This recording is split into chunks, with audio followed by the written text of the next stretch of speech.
جزاک اللہ۔ بسم اللہ الرحمن الرحیم۔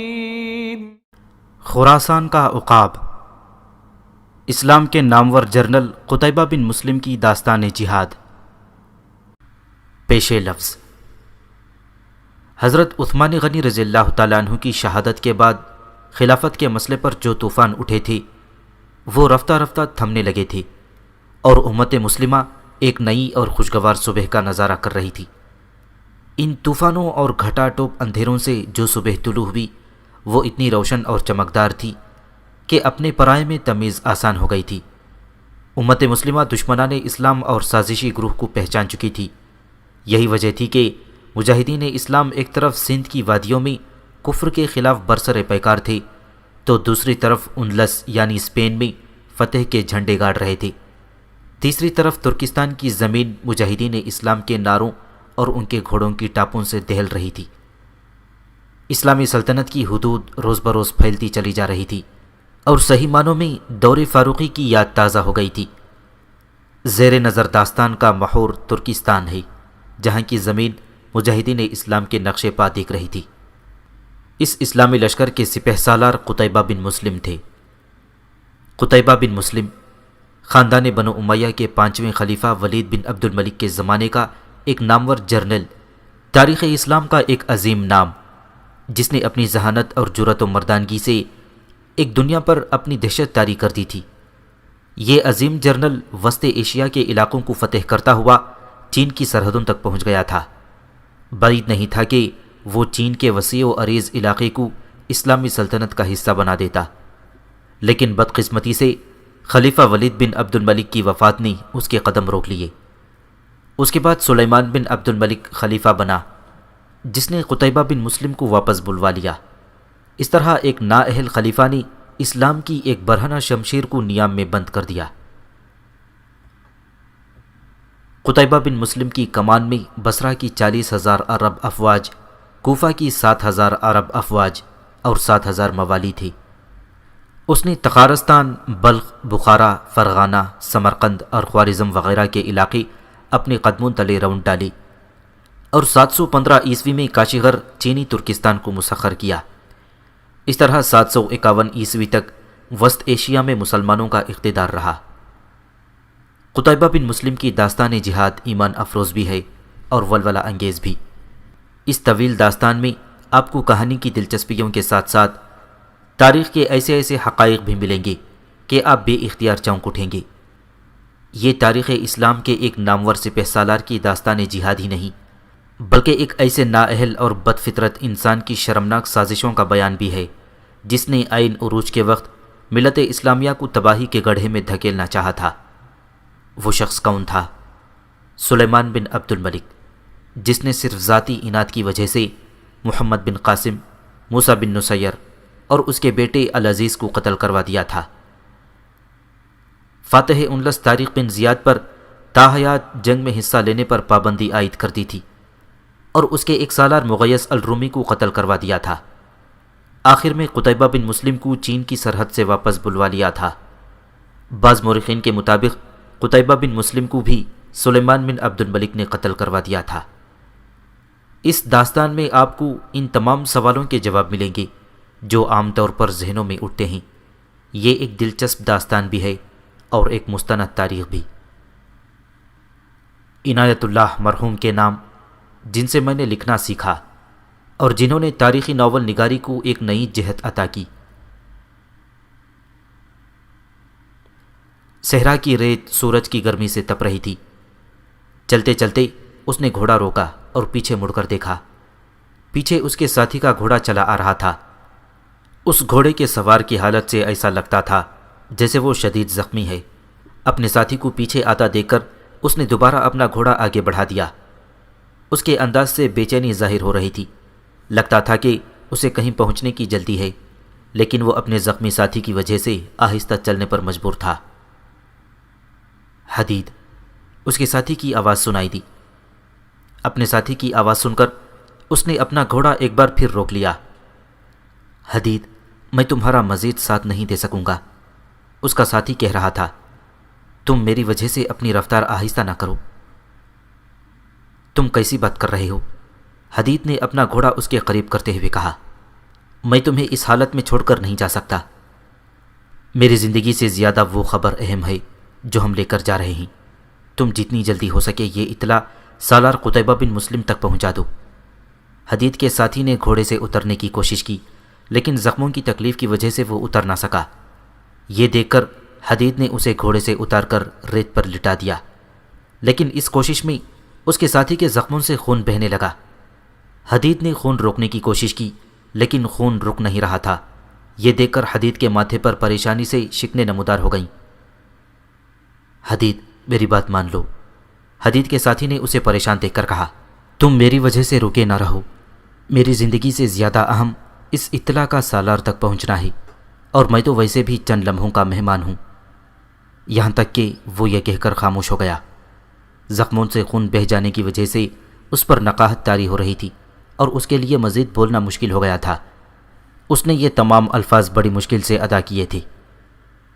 حدید، جلدی کرو، اس نے بڑی مشکل سے کہا۔ اس کی آواز ڈوبتی جا رہی تھی۔ حدید، تم جتنی جلدی ہو سکے یہ اطلاع قتیبہ بن مسلم تک پہنچا دو، ورنہ کوئی بھی زندہ نہیں بچے گا۔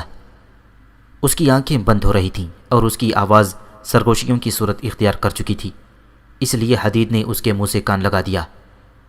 اس کے ساتھی نے پھر کہا۔ حدید کو اس کے الفاظ بڑی مشکل سے سنائی دیے۔ اس کا ساتھی کہہ رہا تھا، کوئی بھی زندہ نہیں بچے گا حدید، حدید تم جلدی کرو، تم جلدی کرو۔ اور پھر اس کی آواز ڈوب گئی۔ وہ ہمیشہ کے لیے خاموش ہو چکا تھا۔ حدید کو ابھی تک اس کے الفاظ سنائی دے رہے تھے، کوئی بھی زندہ نہیں بچے گا۔ وہ کچھ دیر اسی طرح بیٹھا رہا، پھر وہ اٹھا۔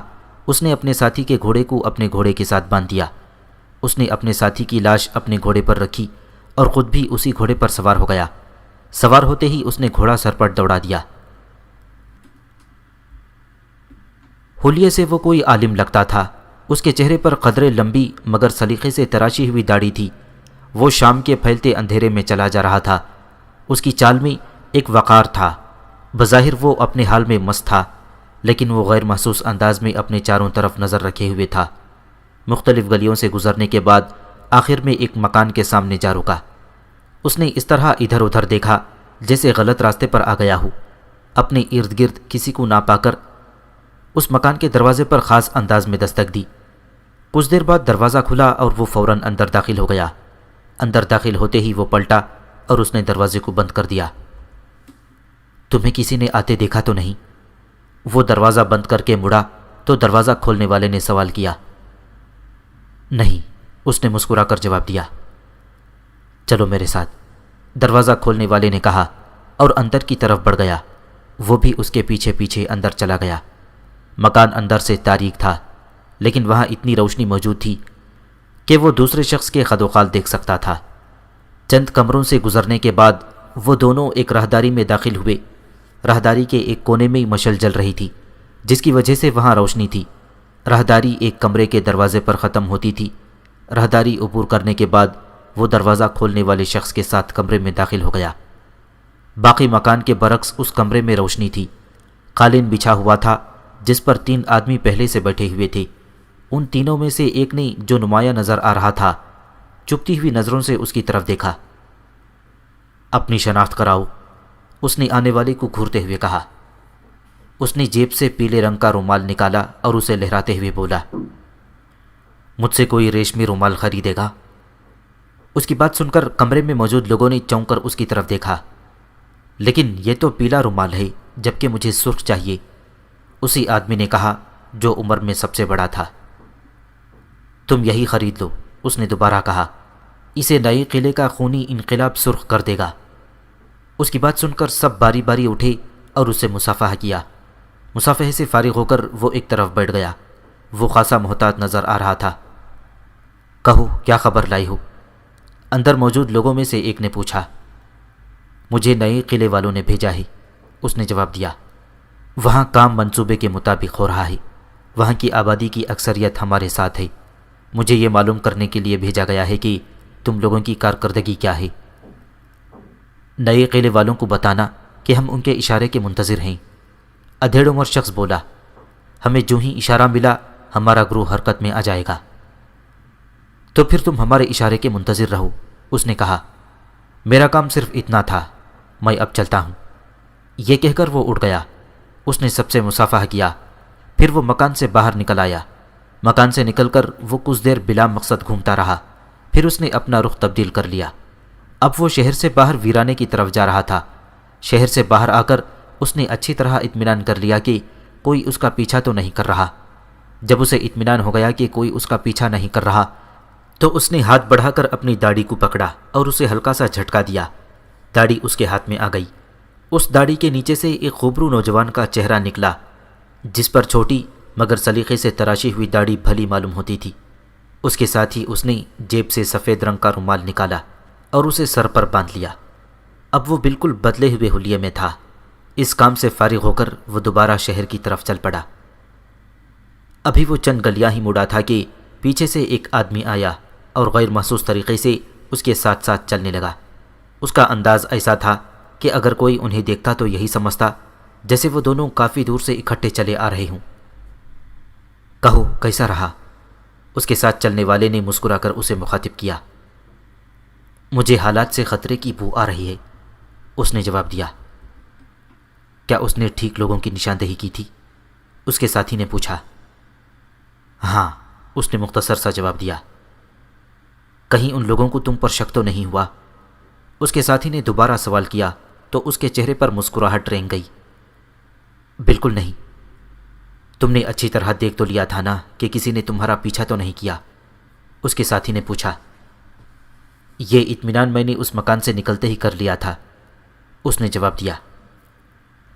باتیں کرتے ہوئے وہ دونوں چلتے جا رہے تھے۔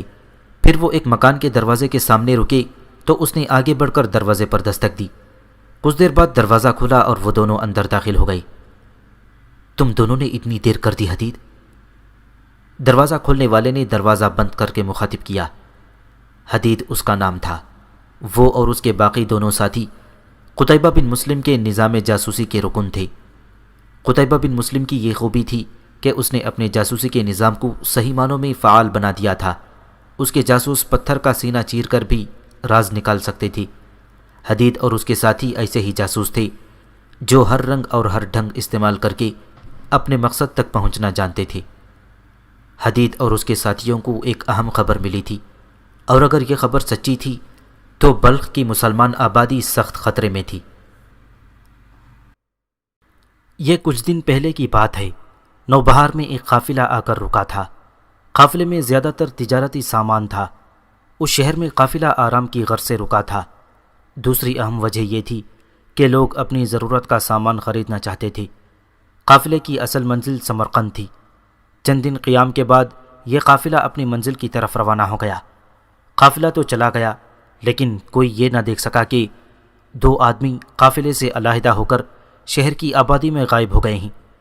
ویسے بھی اتنے بڑے شہر میں دو آدمیوں کا ادھر ادھر ہو جانا کوئی اہمیت نہیں رکھتا تھا۔ وہ آدمی کہاں غائب ہوئے تھے اور کیوں غائب ہوئے تھے یہ کوئی نہیں جانتا تھا۔ نوبہار کے صبح شام اسی طرح تھے جیسے کچھ نہیں ہوا ہو، لیکن یہاں ایک بہت بڑی سازش کا آغاز ہو چکا تھا۔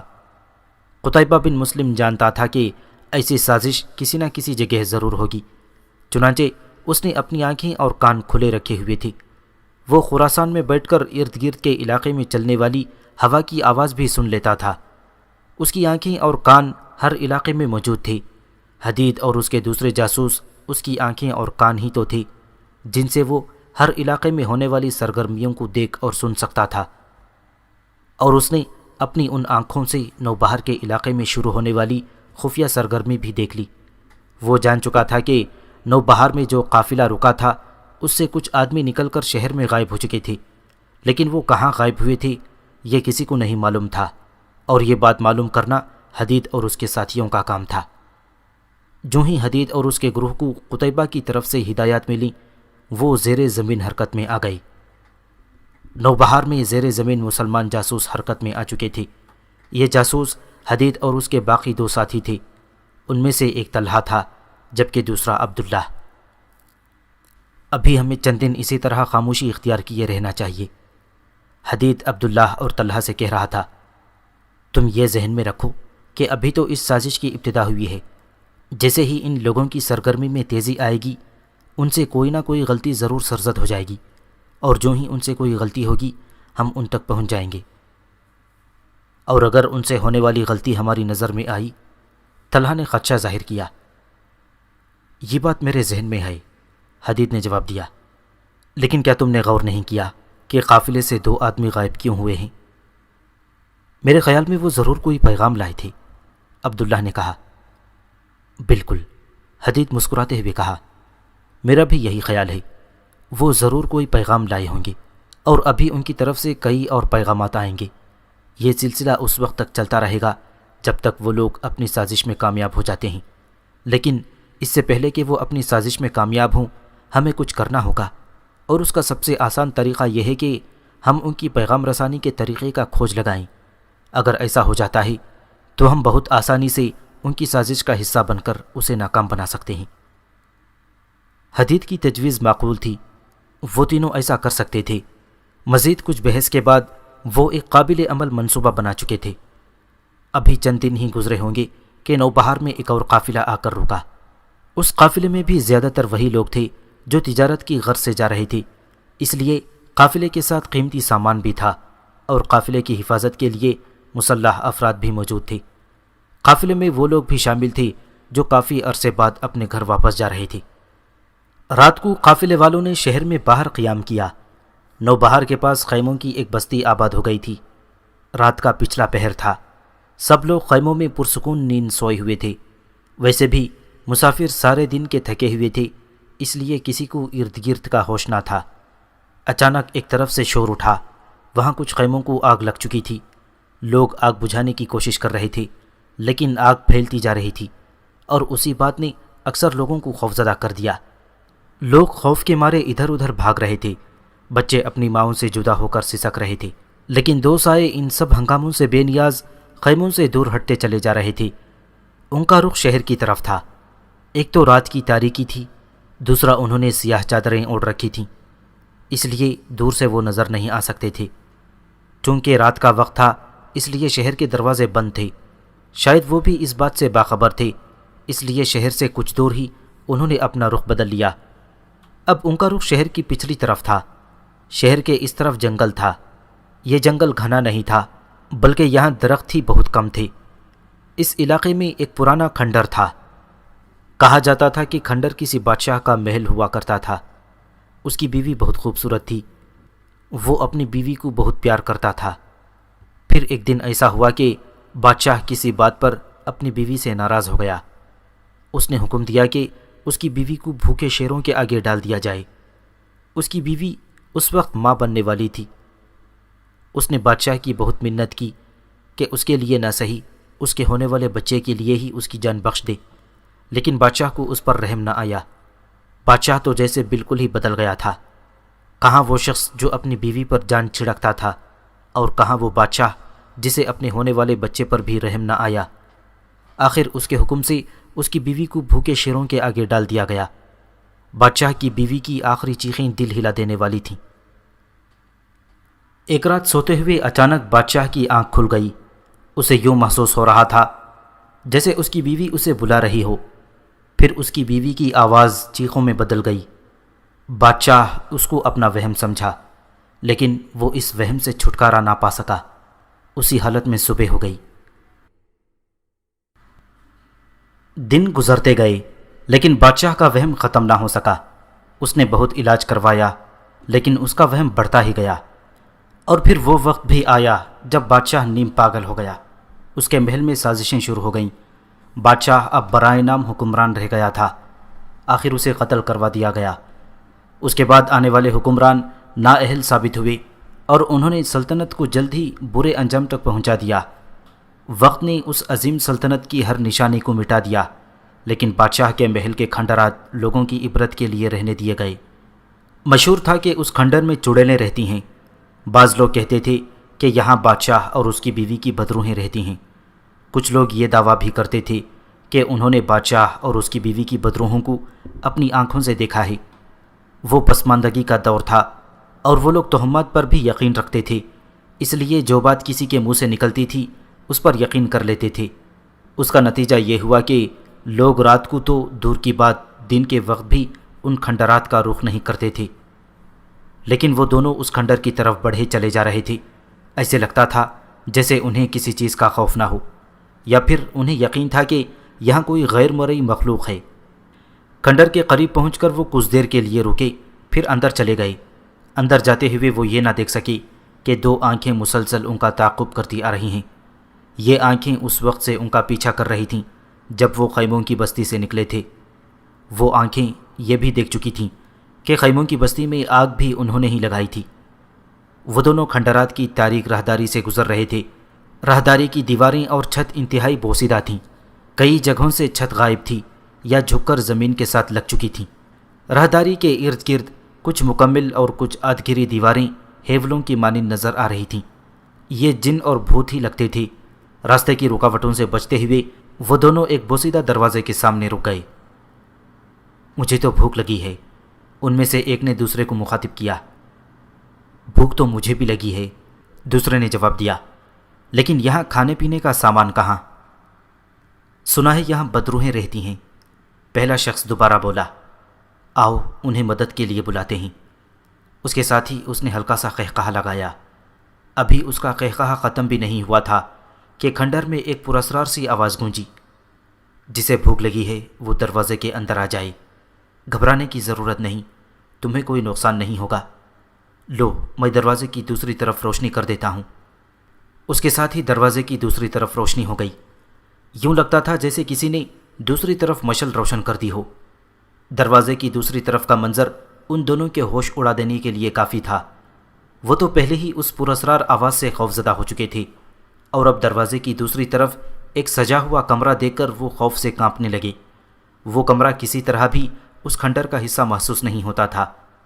کمرے کے فرش پر عمدہ قسم کا قالین بچھا ہوا تھا۔ اس کھنڈر میں اس طرح کا کمرہ واقعی عجیب لگتا تھا۔ ایسے محسوس ہوتا تھا جیسے یہاں کوئی رہتا ہو۔ اندر آ جاؤ، وہی آواز پھر سنائی دی۔ پتہ نہیں چلتا تھا کہ آواز کہاں سے آ رہی ہے۔ کبھی یوں لگتا تھا جیسے یہ آواز کھنڈر کی دیواروں سے نکلی ہو، اور کبھی ایسا محسوس ہوتا تھا کہ کسی ایک آدمی کی آواز نہیں۔ وہ دونوں خوف سے کانپتے ہوئے کمرے میں داخل ہو گئے۔ ان کے کمرے میں داخل ہوتے ہی کمرے کا دروازہ بند ہو گیا، اور راہداری ایک بار پھر اندھیرے میں ڈوب گئی۔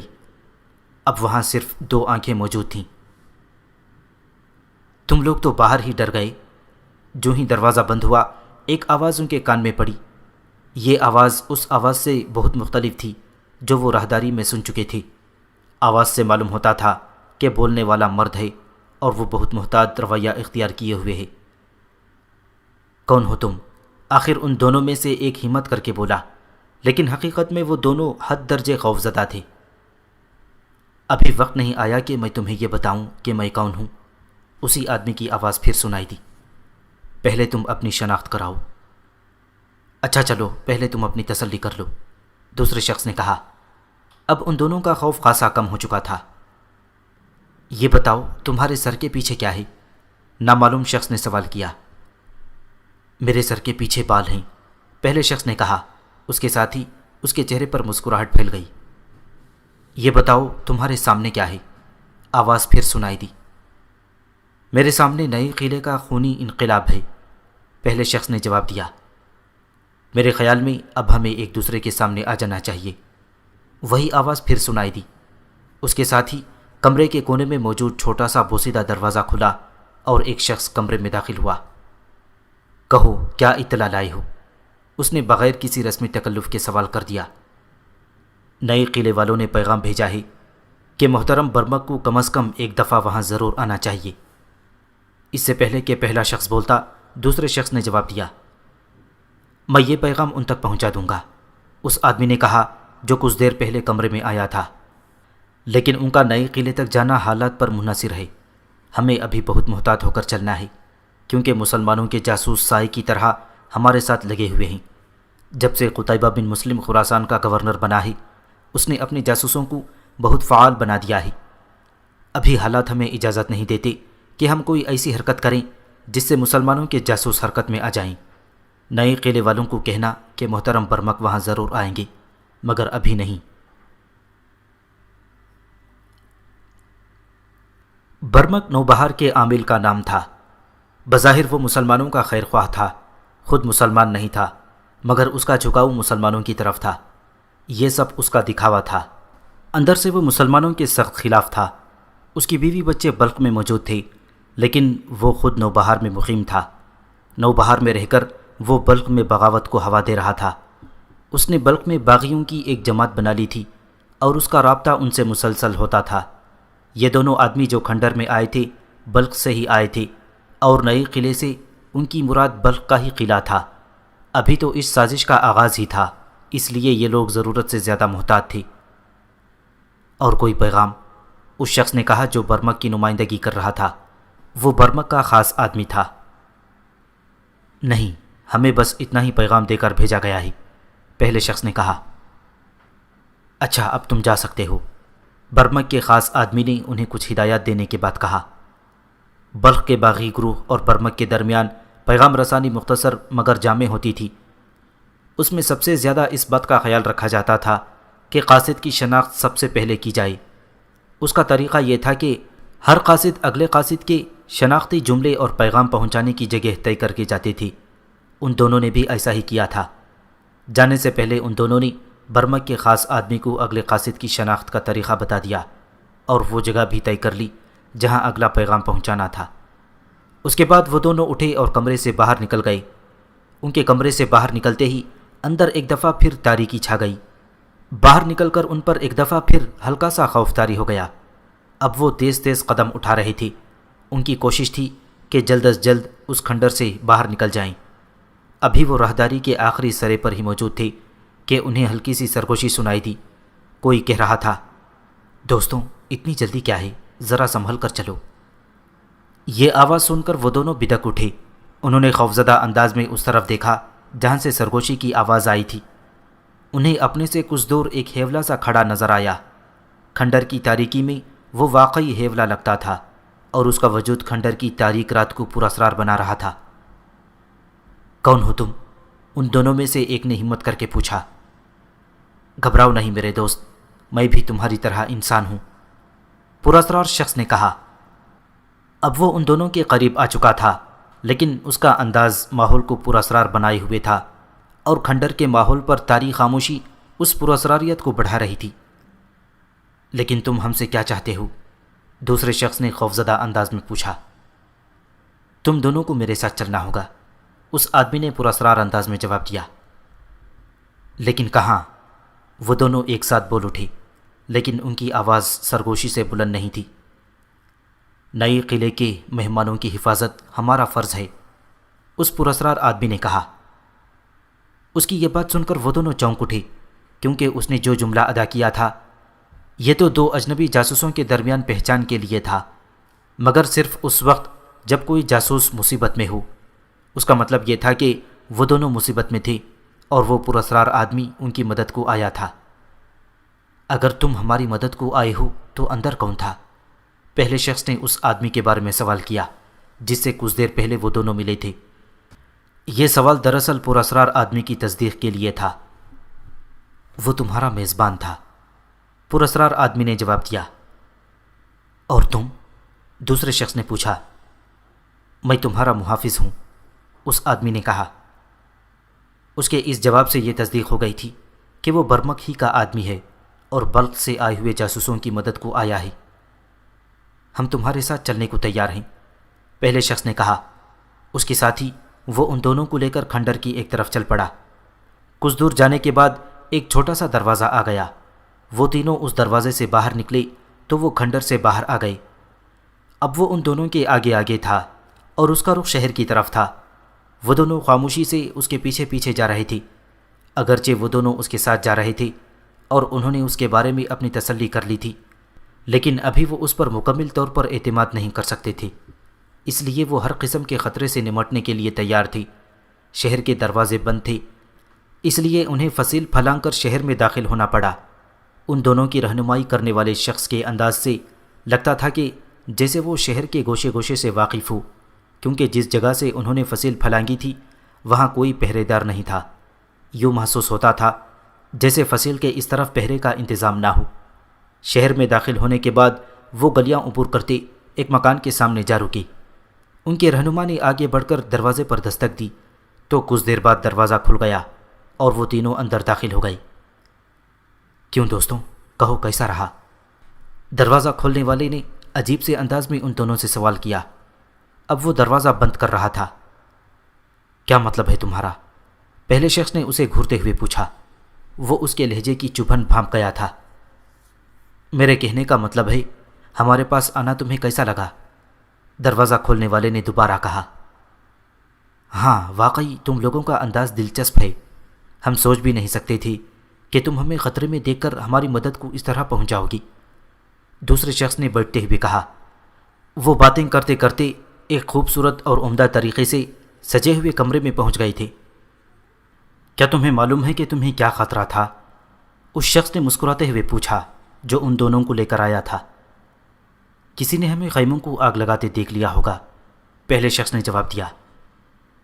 جانتے ہو تمہیں خیموں کو آگ لگاتے کس نے دیکھا تھا؟ دروازہ کھولنے والے شخص نے سوال کیا۔ اس کے انداز میں حد درجے کی پراسراریت تھی۔ قتیبہ کے کسی جاسوس نے دیکھ لیا ہوگا، پہلے شخص نے جواب دیا۔ اس کے انداز سے لگتا تھا جیسے اس نے اس بات کو زیادہ اہمیت نہ دی ہو۔ بالکل صحیح کہا تم نے، اس شخص نے کہا جو انہیں لے کر آیا تھا۔ تمہیں یہ حرکت کرتے واقعی قتیبہ بن مسلم کے جاسوسوں نے دیکھ لیا تھا اور اب تم ان جاسوسوں کے سامنے بیٹھے ہو۔ یہ بات سن کر ان دونوں کے منہ کھلے رہ گئے۔ تمہیں ابھی مزید حیرت کا سامنا کرنا ہے دوستوں، اسی شخص نے دوبارہ کہا۔ وہ حدید تھا۔ ہمارے پاس چونکہ وقت کم ہے اس لیے ہم صرف کام کی بات کریں گے۔ حدید کے لہجے میں دوستانہ پن تھا۔ تم ہم سے کیا چاہتے ہو؟ ان میں سے ایک شخص بولا۔ کچھ بھی نہیں، صرف چند باتوں کی تصدیق اور کچھ معلومات، حدید نے کہا۔ اگر تم ہمارے ساتھ تعاون کرو گے تو میں تمہاری زندگی کی ضمانت دیتا ہوں۔ یہ یاد رکھو کہ اگر جھوٹ بولو گے تو تمہاری لاشیں یہاں سے غائب کرنا ہمارے لیے کوئی مسئلہ نہیں ہوگا۔ ہمیں کچھ وقت چاہیے، ہمیں سوچنے دو کہ ہمیں کیا کرنا ہے، وہی شخص بولا۔ وہ حدید کے لہجے سے متاثر نظر آ رہا تھا۔ وہ یہ بھی جان چکا تھا کہ حدید نے جو کہا ہے وہ کر بھی سکتا ہے۔ ہم تمہیں صرف آج رات کی مہلت دے سکتے ہیں، حدید نے اٹھتے ہوئے کہا۔ یہ ذہن میں رکھنا کہ تمہارے اپنے گروہ کے بارے میں ہماری معلومات بہرحال تم سے زیادہ ہیں، اس لیے کوئی فیصلہ کرنے سے پہلے سوچ لینا۔ یہ کہہ کر وہ تینوں کمرے سے باہر آ گئی اور کمرے کے دروازے کو تالا لگا دیا۔ آپس میں مشورہ کرنے کے بعد وہ دونوں اس نتیجے پر پہنچ چکے تھے کہ حدید اور اس کے ساتھیوں سے تعاون کرنا ہی ان کے حق میں بہتر ہوگا، کیونکہ اس صورت میں ان کی رہائی کے مواقع باقی تھے۔ اس کے علاوہ وہ حدید کے بات کرنے کے انداز سے بھی متاثر تھے، کیونکہ وہ جس اعتماد سے بول رہا تھا اس سے واقعی یہ لگتا تھا کہ ان کے اپنے گروہ کے بارے میں حدید کی معلومات ان دونوں سے زیادہ ہیں۔ یہ بات بھی ان کے سامنے تھی کہ جس انداز سے حدید اور اس کے ساتھیوں نے انہیں اغوا کیا تھا اس کے بارے میں وہ سوچ بھی نہیں سکتے تھے۔ وہ تمام رات ان باتوں پر غور کرتے رہے اور صبح جب حدید اور اس کے ساتھی کمرے میں آئے تو وہ ان کے سوالوں کے جواب دینے کے لیے ہر طرح سے تیار تھے۔ وہ جان چکے تھے کہ ان کے بچنے کی امید صرف ایک ہی ہے کہ وہ حدید اور اس کے ساتھیوں سے مکمل تعاون کریں، اور وہ اس کے لیے تیار تھے۔ کہو دوستوں، حدید نے بیٹھتے ہوئے پوچھا، تم کسی نتیجے پر پہنچے ہو یا نہیں؟ ہاں دوست، ان میں سے ایک شخص بولا، ہم تمہارے ساتھ تعاون کرنے کے لیے تیار ہیں۔ یہ ذہن میں رکھنا کہ جہاں تم نے ہمیں دھوکہ دینے کی کوشش کی وہاں سے آگے کے حالات دیکھنے کے لیے تم زندہ نہیں رہو گے۔ جس انداز سے وہ دونوں تعاون کرنے پر آمادہ ہو گئے تھے اس سے حدید کو شک گزرا تھا کہ وہ دونوں انہیں دھوکہ ضرور دیں گے، اس لیے وہ ان سے اپنی ضرورت کی معلومات لینے سے پہلے انہیں خوفزدہ کرنا چاہتا تھا۔ تم سناؤ یوسف، کیا تم ہم سے تعاون کرو گی؟ حدید نے اچانک ان میں سے ایک کو مخاطب کیا۔ حدید کے منہ سے اپنا نام سن کر وہ دونوں حیرت سے اچھل پڑے۔ تم میرا نام کیسے جانتے ہو؟ اس شخص نے جسے حدید نے یوسف کہہ کر مخاطب کیا تھا حیرت اور خوف کے ملے جلے تاثرات سے پوچھا۔ میں نے تمہیں بتایا ہے نا کہ تمہارے گروہ کے بارے میں ہماری معلومات تم سے زیادہ ہیں، حدید نے کہا۔ ابھی تو میں نے تمہارا نام بتایا ہے، میں تو تم دونوں کے بارے میں اور بھی بہت کچھ جانتا ہوں۔ یہ کہہ کر حدید خاموش ہو گیا۔ دراصل وہ یوسف اور اس کے ساتھی کے چہرے کے تاثرات پڑھنے کی کوشش کر رہا تھا۔ کچھ دیر خاموشی کے بعد وہ پھر بولا، ہمارے پاس چونکہ وقت بہت کم ہے، اس لیے کیا یہ بہتر نہیں ہوگا کہ ہم کام کی بات پہلے کر لیں؟ یوسف اور اس کا ساتھی جو پہلے ہی حدید اور اس کے گروہ سے متاثر تھے، ان لوگوں سے مکمل طور پر تعاون کرنے پر آمادہ ہو گئے۔ حدید اور اس کے ساتھیوں کا خیال تھا کہ ان لوگوں سے معلومات حاصل کرنا بہت مشکل ثابت ہوگا، لیکن حدید نے جس انداز میں یوسف اور اس کے ساتھی پر نفسیاتی حملے کیے، اس نے انہیں مجبور کر دیا کہ وہ سب کچھ حدید اور اس کے ساتھیوں کو بتا دیں، اور انہوں نے ایسا ہی کیا۔ حدید نے ان لوگوں پر نفسیاتی حملہ بڑی کامیابی سے کیا تھا، لیکن حقیقت یہ تھی کہ وہ ان دونوں کے بارے میں اس سے زیادہ نہیں جانتا تھا کہ ان میں سے ایک کا نام یوسف ہے۔ اسے یہ نام بھی اتفاقاً ہی پتہ چلا تھا۔ ہوا یوں تھا کہ جب وہ ان دونوں کو دھوکہ دے کر اپنے ساتھ لا رہا تھا، اس وقت حدید متواتر ان کی گفتگو سن رہا تھا۔ اگرچہ حدید ان دونوں سے خاصا آگے چلا جا رہا تھا، اور ان دونوں کا خیال تھا کہ ان کی آوازیں اس تک نہیں پہنچ رہی ہوں گی، لیکن اس کا خیال غلط تھا۔ حدید نے ان کی تمام گفتگو سنی تھی۔ یہی تو قتیبہ کے جاسوسوں کا کمال تھا کہ وہ ہوا کے ساتھ اٹھنے والی سرگوشیوں کو بھی سن لیتے تھے۔ حدید نے یوسف اور اس کے ساتھی پر نفسیاتی حملہ تو کر دیا تھا، لیکن اس نے ایک طرح سے ہوا میں تیر چلایا تھا، مگر یہ تیر عین نشانے پر لگا۔ اس کے نتیجے میں یوسف اور اس کے ساتھی نے، جس کا نام حشام تھا، تمام ضروری معلومات حدید اور طلحہ کو دے دیے۔ حدید اور اس کے ساتھیوں نے یہ معلومات یوسف اور حشام سے لے تو لی تھیں، لیکن وہ آنکھیں بند کر کے ان پر یقین نہیں کر سکتے تھے۔ کوئی بھی قدم اٹھانے سے پہلے ان معلومات کی تصدیق ضروری تھی، اور یہ کام حدید نے طلحہ کے ذمہ لگایا۔ ان تمام معلومات کی تصدیق کرنا طلحہ اچھی طرح جانتا تھا۔ اس مقصد کے لیے ان لوگوں کا اپنا انتظام تھا۔ شام سے پہلے طلحہ ان تمام معلومات کی تصدیق کر چکا تھا۔ یہ تمام معلومات درست تھیں۔ یوسف اور حشام نے انہیں ذرہ بھر دھوکہ دینے کی کوشش نہیں کی تھی۔ یہ شاید حدید کی باتوں کا اثر تھا۔ ان معلومات کی تصدیق کے بعد اگلا مرحلہ یہ تھا کہ ان تمام معلومات سے فائدہ اٹھایا جائے۔ اس مقصد کے لیے ان تینوں نے ایک منصوبہ ترتیب دیا۔ یہ منصوبہ انہوں نے اسی رات ترتیب دے لیا تھا، لیکن اس پر عمل چند دن بعد کرنا تھا۔ انہوں نے جو منصوبہ بنایا تھا، اس کے مطابق حدید کو بلخ والوں کے قاصد کے روپ میں برمک کے متعلقہ لوگوں تک پہنچانا تھا۔ ایسا کرنا اگرچہ خطرناک تھا، لیکن اس کے علاوہ ان لوگوں کے پاس کوئی دوسرا راستہ نہیں تھا۔ یہ پہلے ہی بیان کیا جا چکا ہے کہ حدید کس طرح ان لوگوں تک پہنچا تھا۔ وہاں اس نے پہلے رومال کے ذریعے اپنی شناخت کروائی تھی، اور پھر وہ برمک کے آدمیوں کو بغیر کسی شک میں ڈالے واپس آ گیا تھا۔ برمک کے آدمیوں سے ہونے والی اس ملاقات میں اگرچہ حدید کو کوئی اہم معلومات تو نہیں ملی تھیں، لیکن اس کا فائدہ یہ ہوا تھا کہ باغیوں کے گروہ کے اہم افراد منظر عام پر آ گئے۔ اب حدید اور اس کے ساتھی بہت کچھ کر سکتے تھے۔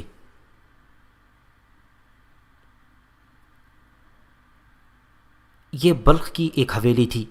حویلی اتنی بڑی تھی کہ پورا محل لگتا تھا۔ اس کو باہر سے دیکھنے سے ہی اندازہ ہو جاتا تھا کہ یہاں کوئی بہت بڑی حیثیت والا شخص رہتا ہے۔ اگرچہ یہ حویلی آبادی سے ایک طرف ہٹ کر تھی، لیکن خوبصورتی میں شہر کی کوئی دوسری عمارت اس کا مقابلہ نہیں کر سکتی تھی۔ یہ حویلی بلخ کی فوج کی سپہ سالار کی ملکیت تھی۔ اس کو بلخ کے اعلیٰ حکام کی نظر میں جو حیثیت حاصل تھی، اس حیثیت کا بھرم رکھنے کے لیے اس نے یہ حویلی بنوائی تھی۔ اس دن اس حویلی میں سرے شام ہی بہت گہما گہمی نظر آ رہی تھی۔ ایسا لگتا تھا جیسے یہاں کوئی دعوت ہو۔ لوگ آ رہے تھے، اور وقت گزرنے کے ساتھ ساتھ گہما گہمی میں اضافہ ہوتا جا رہا تھا۔ تقریباً تمام مہمان آ چکے تھے، لیکن سپہ سالار، جس کا نام لبید تھا، کچھ بے چین سا نظر آ رہا تھا۔ اس کی نگاہوں میں موجود بے چینی سے اندازہ ہوتا تھا جیسے وہ کسی کا انتظار کر رہا ہو۔ پھر اس کی نظر جیسے ہی مزنی پر پڑی، وہ اس کی طرف بڑھ گیا۔ مزنی بلخ کے امیر کا نام تھا۔ اس دعوت میں اس کی آمد سے پتہ چلتا تھا کہ یہاں بہت اہم لوگوں کو مدعو کیا گیا ہے، اور یہ دعوت بھی کسی خاص مقصد کے لیے ہے۔ برمک ابھی تک نہیں آیا، لبید نے مزنی کے پاس پہنچ کر کہا۔ چند دن پہلے لبید اور مزنی کو برمک کی طرف سے پیغام ملا تھا کہ وہ بلخ آ رہا ہے۔ اگرچہ یہ پیغام اچانک تھا، لیکن لبید اور مزنی جانتے تھے کہ برمک اسی طرح اچانک بلخ آئے گا، کیونکہ ان کی بغاوت کی کامیابی کا انحصار اس بات پر تھا کہ وہ لوگ اپنی مصروفیات کو خفیہ رکھیں۔ مقررہ دن لبید نے اپنی حویلی میں ایک دعوت کا انتظام کیا تھا، لیکن یہ دعوت کم اور جشن زیادہ تھا، اور اب وہ لوگ بے چینی سے برمک کی آمد کا انتظار کر رہے تھے۔ اس نے آج آنے کا وعدہ تو کیا تھا، مزنی نے جواب دیا۔ میں بھی اسی کا انتظار کر رہا ہوں۔ جو ہی مزنی کی بات ختم ہوئی، ایک ملازم نے آ کر لبید کے کان میں بتایا کہ امیر نوبہار برمک آ گیا ہے۔ یہ سنتے ہی لبید کا تنا ہوا چہرہ کھل اٹھا، اس کے ساتھ ہی وہ اور مزنی برمک کے استقبال کے لیے اٹھ کھڑے ہوئے۔ برمک کی آمد سے گویا محفل میں جان پڑ گئی تھی۔ اس روز کے مہمانوں میں برمک کو خاص اہمیت حاصل تھی۔ اس کے علاوہ قلعے دار بھی اس محفل میں شامل تھے۔ مہمانوں کو حویلی کے ایک بڑے کمرے میں بٹھا دیا گیا۔ کمرے کے ایک طرف ایک مغنیہ دف کی تھاپ پر مخصوص انداز میں عربی گیت گا رہی تھی۔ ان گیتوں کا سلسلہ برمک کی آمد پر رک گیا تھا، لیکن جو ہی وہ مہمانوں کے درمیان بیٹھا، یہ سلسلہ دوبارہ شروع ہو گیا۔ لبید جو برمک کے ایک طرف بیٹھا تھا، اس کی طرف جھکا اور آہستہ سے بولا، کہو پسند آیا ہمارا یہ رنگ؟ اس کے ساتھ ہی اس نے آنکھوں سے مقینہ کی طرف اشارہ کیا۔ ایسا کرتے ہوئے اس کے چہرے پر مسکراہٹ نمودار ہو گئی۔ اس کی بات سن کر برمک بھی مسکرا دیا۔ وہ مسکراتے ہوئے بولا، اس رنگ کو کام کی بات کے بعد پر رکھیں گے۔ اس کے ساتھ ہی دونوں نے آہستہ سے قہقہہ لگایا۔ اب ان کی گفتگو میں مزنی بھی شریک ہو چکا تھا۔ مزنی جو کہ برمک کی دوسری طرف بیٹھا ہوا تھا، اس نے کہا، ارے برمک، سنا ہے تیری بیوی بھی تیرے ساتھ آئی ہے؟ ہاں، برمک نے جواب دیا، اس وقت وہ زنان خانے میں ہے۔ اسے ساتھ لانے کا مقصد؟ مزنی نے پوچھا۔ دیکھ مزنی، تجھے معلوم ہے میں کوئی کام سوچے سمجھے بغیر نہیں کرتا، برمک نے آہستہ سے کہا۔ کل جب ہمارا کام مکمل ہو جائے گا تو اس وقت بھی تو ہمیں یہاں ہی آنا پڑے گا۔ میں اسے یہاں اس لیے لایا ہوں کہ اسے یہاں ہی چھوڑ جاؤں، اور جب ہم اپنے منصوبے میں کامیاب ہو جائیں گے تو میں بھی یہاں آ جاؤں گا۔ یہ کہتے ہوئے برمک کی آواز بہت آہستہ ہو گئی تھی۔ اس نے یہ بات تقریباً سرگوشی کے انداز میں کہی تھی، اس لیے مزنی کو اپنا کان برمک کے منہ کی طرف لگانا پڑا۔ وہ تینوں بظاہر تو محفل میں مکمل طور پر شریک نظر آ رہے تھے، لیکن وہ اس سے قطعی طور پر لا تعلق تھے۔ اس بات کو قلعے دار نے محسوس کیا جو ان سے کچھ فاصلے پر بیٹھا تھا۔ اس نے اس بات کو محسوس تو کر لیا، لیکن اس کو اس وجہ سے نظر انداز کر دیا کیونکہ وہ جانتا تھا کہ برمک لبید اور مزنی کا بڑا گہرا دوست تھا۔ لیکن برمک کی آج اچانک آمد اس کی سمجھ سے بالا تر تھی، لیکن اس نے اس پر زیادہ غور کرنا مناسب نہ سمجھا، اور کچھ دیر کے بعد وہ دوبارہ محفل کی گہما گہمی میں کھو گیا۔ باتیں کرتے کرتے لبید کی آنکھوں سے بے چینی صاف جھلکنے لگی۔ کچھ دیر تو اس نے اپنی حالت کو چھپائے رکھا، لیکن آخر اس سے رہا نہ گیا۔ اس نے برمک کو کہا، میں نے اپنے 2 آدمیوں کو خاص کام سے بھیجا تھا، لیکن دونوں ابھی تک واپس نہیں آئے۔ تم نے کن کو بھیجا تھا؟ برمک نے سوال کیا۔ برمک نے یہ نہیں پوچھا کہ وہ خاص کام کیا ہے، لیکن وہ جانتا تھا کہ یہ خاص کام کیا ہو سکتا ہے۔ اس کے بجائے اس نے صرف ان آدمیوں کے نام پوچھے تھے جنہیں لبید نے بھیجا تھا، اور جواب میں لبید نے ان 2 آدمیوں کے نام بتائے۔ فکر نہ کرو، وہ دونوں ہوشیار ہیں، آ جائیں گے، برمک نے کہا۔ کچھ دیر اور گزری تھی کہ ملازموں نے آ کر اطلاع دی کہ کھانا لگایا جا چکا ہے، لہٰذا سب مہمانوں کو طعام تک لے جایا گیا۔ طعام گاہ کی طرف جاتے ہوئے لبید قلعے دار کے ساتھ ہو گیا اور آہستہ سے بولا، کھانے کے بعد تھوڑا رکیے گا، کچھ دیر بعد یہاں ایک اہم اجلاس ہونے والا ہے۔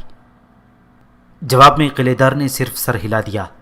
وہ جانتا تھا کہ برمک کی آمد پر اس قسم کے اجلاس ہوتے رہتے ہیں۔ کھانے کے بعد سب مہمان آہستہ آہستہ جانے لگے اور محفل کی رونقیں ماند پڑ گئیں۔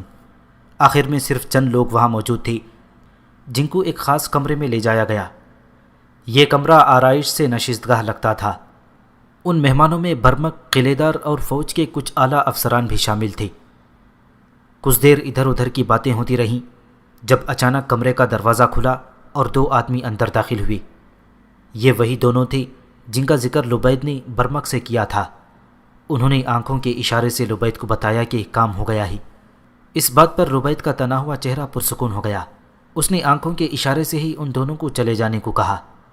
ان کے جاتے ہی دروازہ ایک بار پھر بند ہو گیا۔ سب لوگ، خاص طور پر قلعے دار صاحب، حیران ہوں گے کہ آج اچانک یہ اجلاس کیوں بلایا گیا تھا۔ کچھ دیر بعد لبید نے وہاں موجود سب لوگوں کو مخاطب کر کے کہا، لیکن میں یہ بھی جانتا ہوں کہ قلعے دار صاحب کے علاوہ سب مقصد سے آگاہ بھی ہیں۔ اس کی یہ بات سن کر قلعے دار صاحب حیران رہ گیا تھا۔ اس کی یہ بات سن کر قلعے دار خاصا حیران نظر آ رہا تھا۔ یہ بات واقعی عجیب تھی کہ کسی بات سے بلخ کے تمام اہم لوگ واقف ہوں لیکن قلعے دار اس بات سے واقف نہ ہو۔ میں لمبی چوڑی تمہید باندھنے کے بجائے صرف ضروری باتیں کروں گا، لبید اپنی بات جاری رکھتے ہوئے بولا۔ قلعے دار صاحب کو یہ جان کر حیرت ہوگی کہ ہم بلخ میں بغاوت کا ارادہ رکھتے ہیں۔ بغاوت کا لفظ سن کر قلعے دار کا منہ حیرت سے کھل گیا۔ ہم قلعے دار صاحب سے کچھ نہیں چاہتے، ہم صرف ان کی حمایت چاہتے ہیں۔ لبید نے بات کو آگے بڑھایا، اور ہم صرف یہ چاہتے ہیں کہ وہ اس بات کو راز ہی رکھیں۔ اگر وہ ہماری حمایت کرتے ہیں تو اس میں ان کا اپنا فائدہ ہے، اور اگر وہ ہماری حمایت سے انکار کرتے ہیں تو اس میں ہمارا کوئی نقصان نہیں ہوگا بلکہ وہ خود اپنا نقصان کریں گے۔ کیوں قلعے دار صاحب؟ بات کرتے کرتے اس نے اچانک قلعے دار کو مخاطب کیا۔ اس کے لہجے میں شدید قسم کا طنز موجود تھا۔ اس کی یہ باتیں سن کر قلعے دار کا منہ غصے سے سرخ ہو گیا۔ غصے کی حالت میں وہ اٹھ کھڑا ہوا اور کہنے لگا، تم لوگ اپنا نقصان خود کرو گے۔ تم ابھی قتیبہ بن مسلم کو جانتے نہیں ہو۔ جب اس تک یہ اطلاع پہنچے گی تو وہ آرام سے نہیں بیٹھے گا بلکہ تم لوگوں پر خدا کا عذاب بن کر نازل ہوگا۔ لیکن اس تک یہ اطلاع پہنچنے ہی کون دے گا؟ برمک نے طنزیہ انداز میں کہا۔ یہ اطلاع میں قتیبہ تک پہنچاؤں گا۔ یہ کہہ کر قلعے دار نے دروازے کی طرف قدم بڑھا دیے۔ ابھی وہ چند قدم ہی چلا تھا کہ برمک کی آواز نے اس کے قدم روک لیے۔ برمک کہہ رہا تھا، ہم اتنی آسانی سے کسی پر اپنا راز ظاہر نہیں کرتے۔ یہ بات سن کر قلعے دار غصے کی حالت میں باہر نکل گیا۔ وہ جلد از جلد اپنے دفتر پہنچنا چاہتا تھا تاکہ قتیبہ بن مسلم کو ان لوگوں کے بارے میں اطلاع دے سکے، لیکن وہ غصے کی حالت میں بھول گیا تھا کہ وہ کتنی بڑی غلطی کر آیا ہے۔ اسے ہرگز یہ بات ظاہر نہیں کرنی چاہیے تھی کہ وہ بغاوت کی اطلاع قتیبہ بن مسلم تک پہنچائے گا۔ وہ حویلی سے نکل آیا۔ اس کا رخ اپنے دفتر کی طرف تھا۔ اس کے ساتھ 4 محافظ بھی تھے۔ ابھی وہ لوگ حویلی سے تھوڑی ہی دور گئے تھے کہ ان 5 پر حملہ ہو گیا۔ یہ 5 تھے جبکہ حملہ کرنے والے 15۔ علاقہ ویران تھا، اس لیے حملہ آوروں کو کوئی فکر نہ تھی کہ وہ پکڑے جا سکتے ہیں۔ قلعے دار اور ان کے محافظوں نے مقابلہ تو کیا لیکن سبھی مارے گئے۔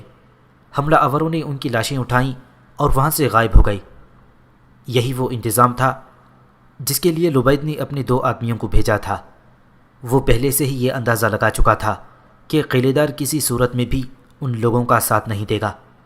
چنانچہ اس نے یہ انتظام کیا کہ قلعے دار کے جانے کے بعد کچھ دیر تک کمرے میں خاموشی رہی، لیکن جو ہی یہ اطلاع ملی کہ قلعے دار کو قتل کر دیا گیا ہے، محفل پھر گرم ہو گئی۔ برمک چونکہ اس وقت مہمان خصوصی کی حیثیت رکھتا تھا، اس لیے وہ کھڑا ہو گیا اور تقریر کرنے کے انداز میں بولا، آپ سب لوگوں کو معلوم ہے کہ جو ہم لوگوں سے بغاوت کرتا ہے اس کا انجام ایسا ہی ہوتا ہے۔ قلعے دار قتل ہو چکا ہے، اب اہم کام یہ ہے کہ اس کے قتل کی اطلاع کسی طرح بھی قتیبہ بن مسلم تک نہیں پہنچنی چاہیے، اور یہ تمام انتظام مزنی کا ہوگا۔ لیکن اس بات کی تصدیق کون کرے گا کہ بغاوت کے وقت فوج ہمارا ساتھ دے گی؟ مہمانوں میں سے ایک نے سوال کیا۔ کیا میری یہاں موجودگی اس بات کی تصدیق کے لیے کافی نہیں؟ اس سے پہلے کہ برمک اس سوال کا جواب دیتا، لبید بول پڑا، میں اس بات کی تصدیق کرتا ہوں کہ فوج کا ایک بڑا حصہ ہمارے ساتھ ہوگا۔ ہم خونریزی نہیں چاہتے، لیکن جو فوج ہماری مخالفت کرے گی اس کے ساتھ کیا سلوک کیا جائے گا؟ ایک اور مہمان نے سوال کیا۔ اول تو ہماری نفری ہی بہت زیادہ ہے، لبید نے کہا۔ جو نفری ہمارا ساتھ نہیں دے گی اس کی تعداد بہت کم ہے۔ ان باتوں کو سامنے رکھتے ہوئے دیکھا جائے تو وہ نفری ہمارے مقابلے میں آنے کی جرات نہیں کرے گی۔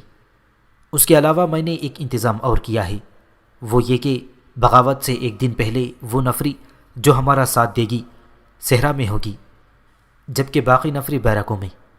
رات کو اس پر حملہ کر کے انہیں قید کر لیا جائے گا۔ کچھ دیر مزید گفتگو کے بعد لبید نے مہمانوں میں مشروبات تقسیم کرنے کا حکم دیا۔ ابھی مشروبات تقسیم کرنے کا سلسلہ جاری تھا جب برمک کے کان میں کسی شخص نے کچھ کہا۔ یہ سن کر برمک حیران ہو گیا اور اس نے لبید کے کان میں کہا، تم اس شخص کو جانتے ہو؟ ساتھ ہی اس نے آنکھوں سے ایک ملازم کی طرف اشارہ کیا۔ نہیں، لبید بھی برمک کی اس بات پر حیران ہوا۔ کیوں، تم اسے جانتے ہو؟ نہیں، اسے میں تو نہیں، یہ جانتا ہے۔ برمک نے اس شخص کی طرف اشارہ کرتے ہوئے کہا جس نے کچھ دیر پہلے اس کے کان میں سرگوشی کی تھی۔ اس کا کہنا ہے، بلکہ اسے یقین ہے کہ یہ شخص بلخ والوں کا کوئی پیغام لے کر نوبہار گیا تھا اور وہاں یہ شخص اس سے ملا تھا، بلکہ اس نے یہ پیغام اسی کو دیا تھا۔ کیا مطلب ہے تمہارا؟ مزنی نے حیرت سے پوچھا، وہ بھی اس گفتگو میں شریک ہو چکا تھا۔ میرا مطلب ہے کہیں نہ کہیں کوئی گڑبڑ ہو گئی ہے، شاید ہمیں اس ملازم کو غائب کروانا پڑے گا۔ برمک کچھ سوچتے ہوئے بولا، کیا یہ تمہارا ملازم ہے؟ اس نے لبید سے پوچھا۔ نہیں، یہ یومیہ اجرت پر بلائے گئے ملازموں میں سے ہے، لبید نے جواب دیا۔ یہ شخص ہمارے پاس آیا تھا، وہ شخص بولا جس نے برمک کے کان میں سرگوشی کی تھی، اور اس نے پہلے ریشمی رومال کے حوالے سے اپنی تصدیق کروائی تھی۔